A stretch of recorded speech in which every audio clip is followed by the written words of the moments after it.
Hiram is banned, Fortisphere is banned, Popsicle is bad, and Blue Steel is dead.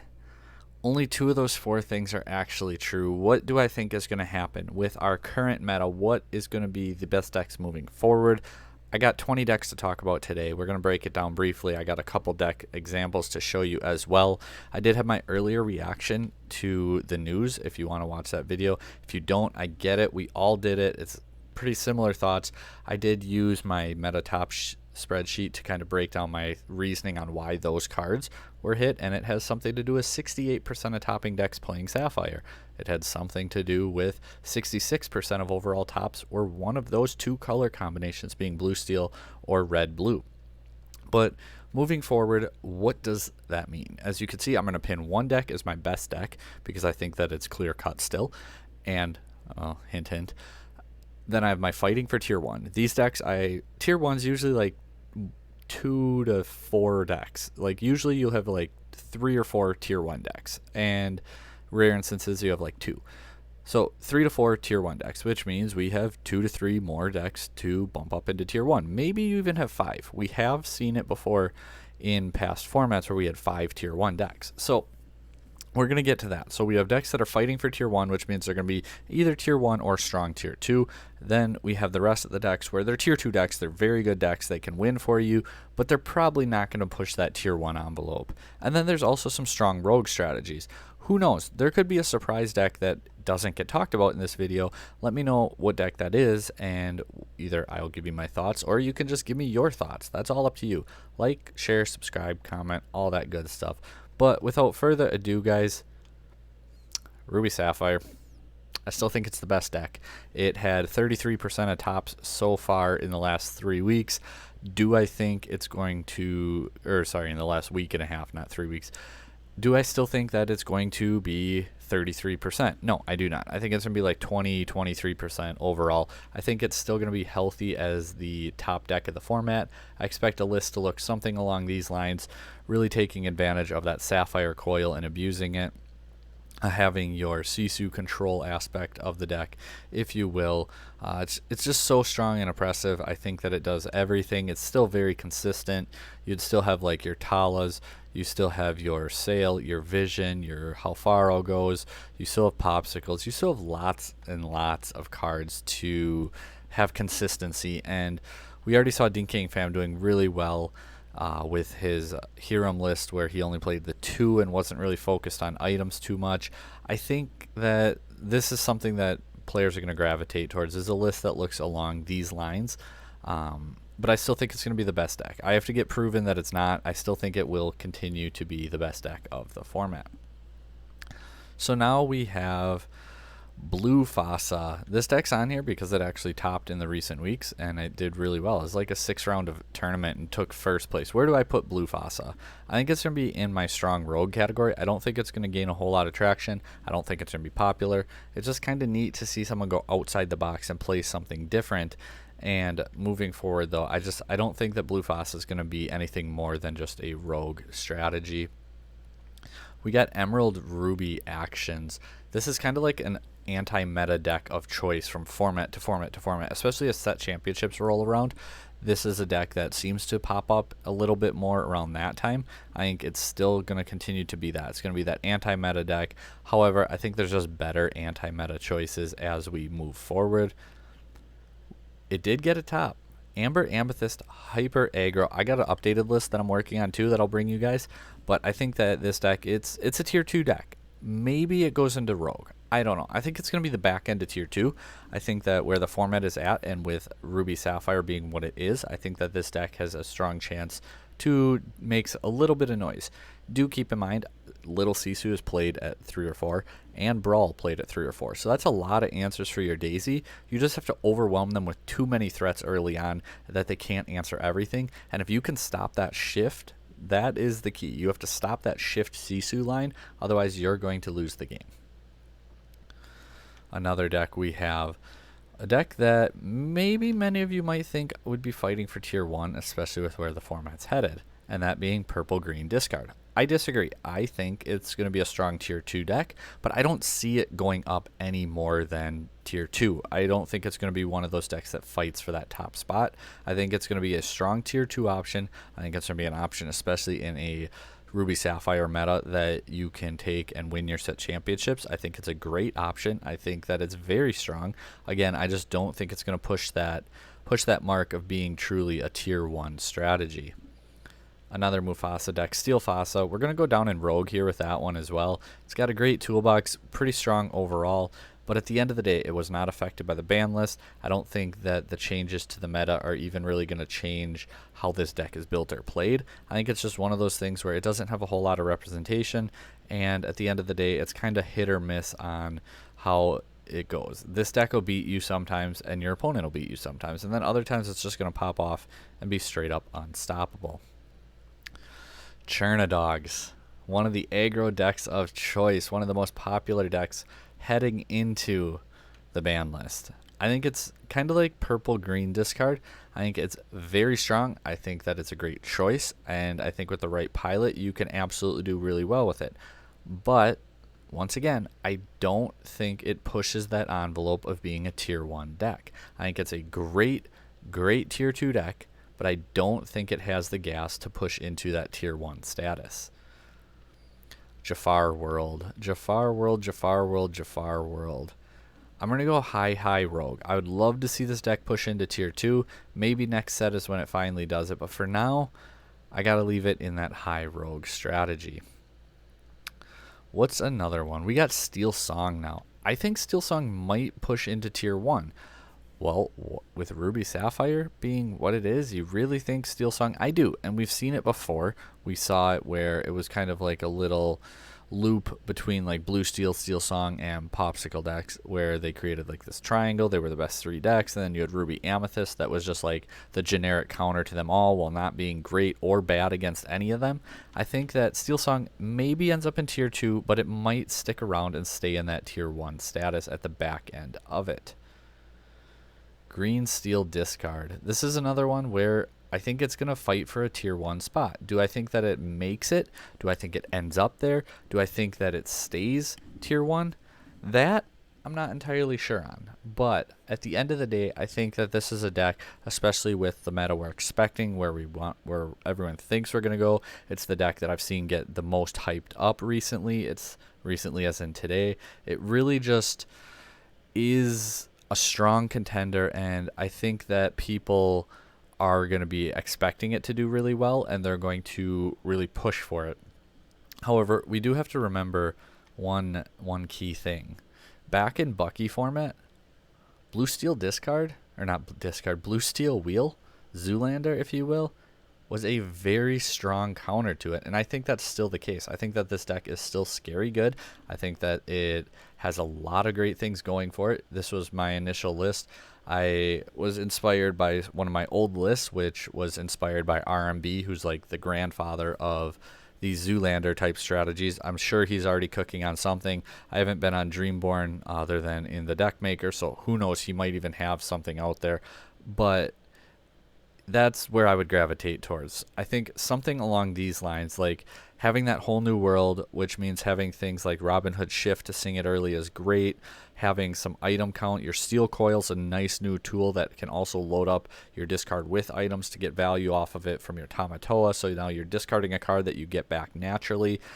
Your whole new world discarding items if you have to. Again, Tamatoa being able to get them back just to still make use of it.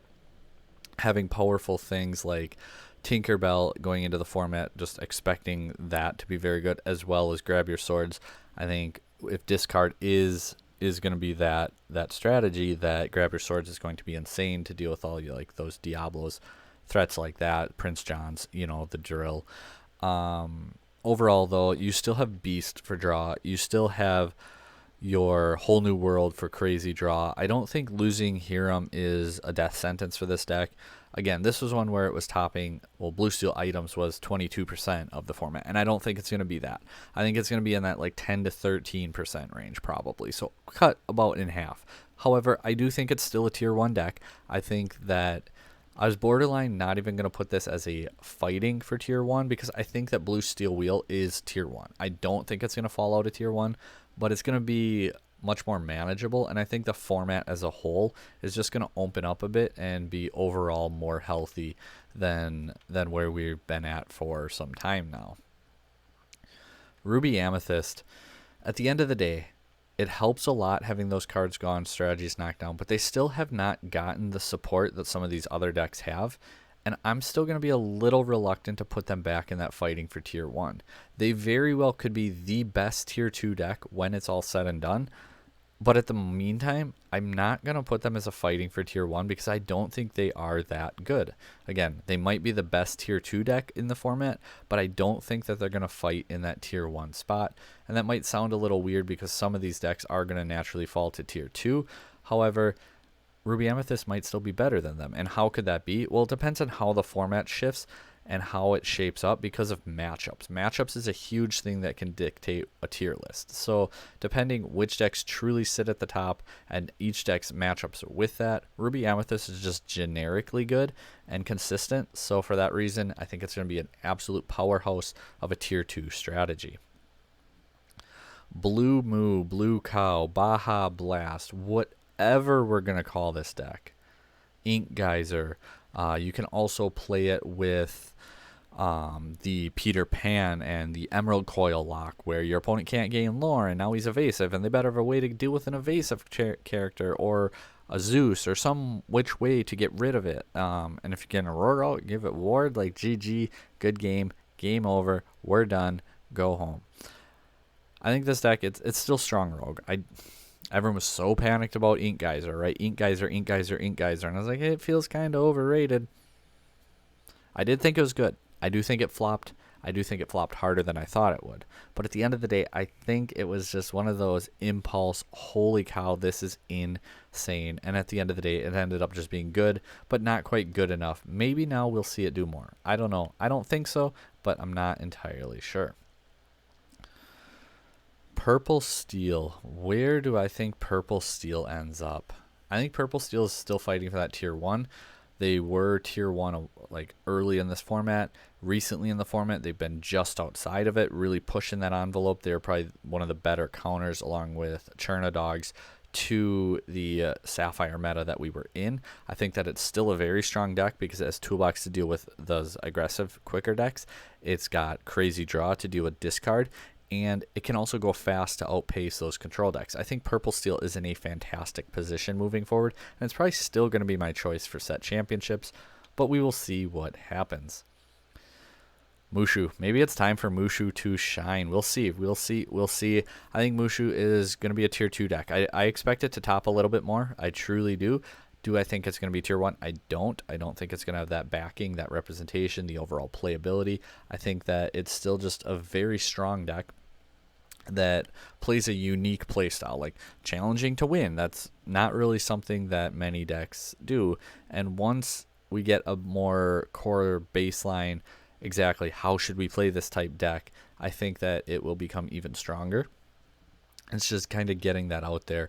I've been pretty happy with the list that I've been running so far, so we'll see moving forward what happens with that. Dwarven Mine. Where do I put that one? Amber Steel aggro decks. I think it's still tier 2. Cherna Dogs and Purple Steel just seem to be the more preferable aggressive strategies, but I do think it's better than Amber Amethyst. I think there's so many aggro decks that are actually doing decent, and I think it's still potentially going to be really good though, because you put enough early characters out and board presence that you can kind of duck under discard, and you can try to go under those control strategies. So maybe Amber still surprises everyone, or surprises me, and pushes into tier 1, but I think it's a strong tier 2 deck. We'll see what happens with it, I guess. Lemon Lime discard. So Amber Emerald discard. I think that Purple Green discard and Green Steel discard are both better discard decks, but it's the thing is, it's like Ruby Amethyst, where it hasn't gotten the greatest support, and it's still playing a very set 5 vibey style deck. And that's fine. If it's not broke, don't fix it, especially if you don't get better cards. You don't have to play new cards because they're new if they're not better than what you had. I just think that other decks are slightly getting better, whereas this deck has stayed what it is, which it's a tier 2 deck. That's not bad. You can absolutely do really well with it. Just overall, I don't think that it's going to go up or down too much more than where it's at. Ruby Fasa. I'm going to put it with all the Mufasa decks. I think it's worse than Steel, better than Blue, but it's going to go down into our Rogue strategy. I've always been pretty critical on Mufasa style decks, but at the end of the day, I know a few people who are dedicated to it, love it, play it all the time, and they do really, really well with it. It's just not my cup of tea, and at the end of the day, you know, most people opt to not play this style of a deck. However, when it hits, and in the right format, which I just don't think this is it can be a absolute powerhouse. Blue Steel Aggro. I think this deck can still fight for that tier 1 spot too. It was not very reliant on Hiram anyway, and your Fortispheres also not that reliant on. I don't think that a whole lot changes for it. I think that it's a strong aggressive deck, and depending how the format stays, it could be one of those decks to really look out for.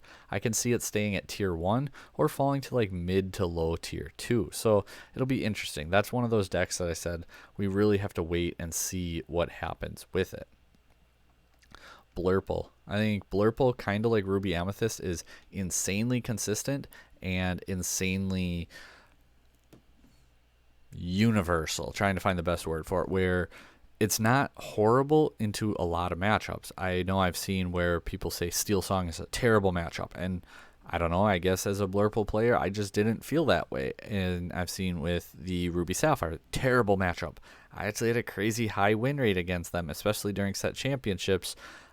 Going to my second place finish for the Scar playmat, like I went through a gauntlet of popsicle decks and never once really felt like I wasn't going to at least have a good chance with it.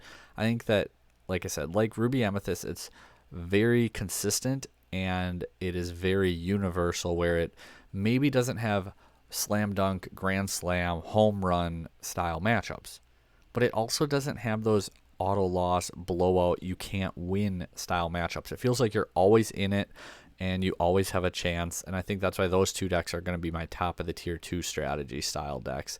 Overall though, this is my early thoughts on it. We'll see what happens. Honestly, I'd be surprised if I'm way off. Like I said, those fighting for tier 1s could end up towards the back end of tier 2 still, just depending how matchups fall. But I really expect between those 5 decks, 2 or 3 of them to push into tier 1 and the other 2 or 3 to go down to tier 2. Tier 2 I pretty much expect to look like that, plus or minus those decks. And then Rogue, maybe we see something else kind of spicy pop in.